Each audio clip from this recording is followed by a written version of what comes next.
Hey ladies, this is part two of the social media 101 that I'm doing. This is about Facebook algorithms. Some of you are probably like, what?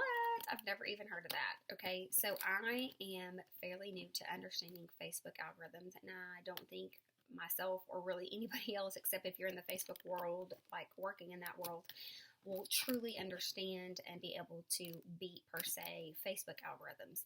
So you'll notice that some of your friends that you're friends with on Facebook, you don't see their Facebook post.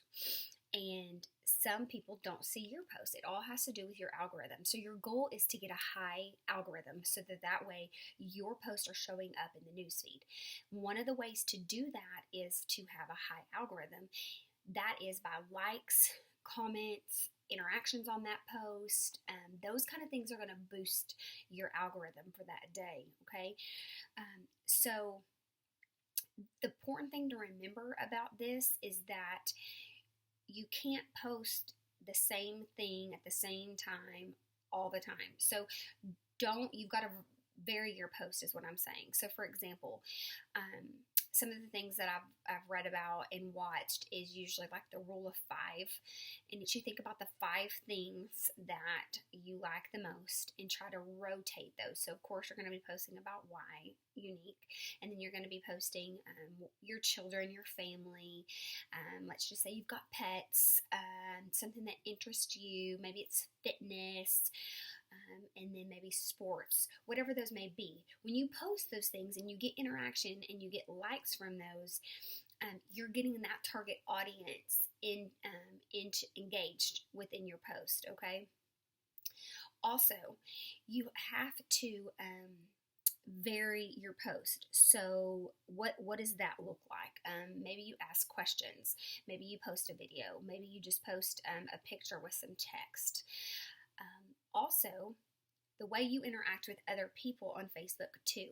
So you'll probably notice that when you private message somebody that you haven't talked to in a while and have that conversation with them, all of a sudden you're going to probably start seeing some of their posts in your newsfeed when you didn't before, because Facebook is saying, oh, well, they've recently had a conversation with them, so they want to see their post on Facebook.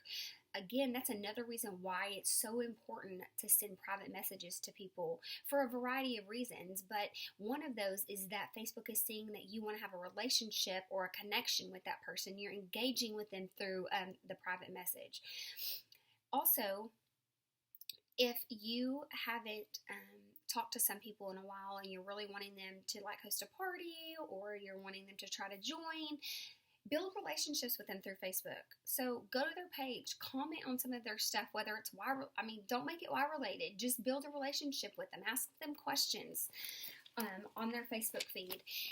Like their stuff. Don't just like Younique posts, because that's all that's going to show up in your newsfeed if that's all you're doing and you're never interacting with anybody else, okay? So go to people's pages. Don't just wait for things to show up in your newsfeed. Sorry, I'm reading my notes that I've been taking. Okay, so I said rotate the 5 things, but then also I want you to balance those as well. So something that I've been really guilty about is I usually wake up in the morning and one of the first things that I do is I post about Younique, first thing. Well, some of the things that I watched said to rotate that. So don't always post about why first thing in the morning, because you think you're hitting the same target audience. What if Joe or whoever doesn't check their Facebook until lunch? They may not necessarily see your Facebook post that you posted in the morning. Okay, so vary the times that you post things throughout the day too. Okay, so just remember, Facebook algorithms can be tricky, but if you stay on top of them and you vary your post, you post throughout the day, sometimes in the morning, sometimes in the evening, message people, comment, engage, interact, have that interaction with them, okay? That's going to help your Facebook algorithm. There's probably so much more out there about Facebook algorithms than I could possibly teach you, and I still have to learn some for myself, really, to help me with my Facebook page. But those are just a few things that maybe can help you. Just remember those few things and varying your post, and then how you interact with others as well, okay? Because that can really make a difference in who sees your post and who likes and comments on them, okay?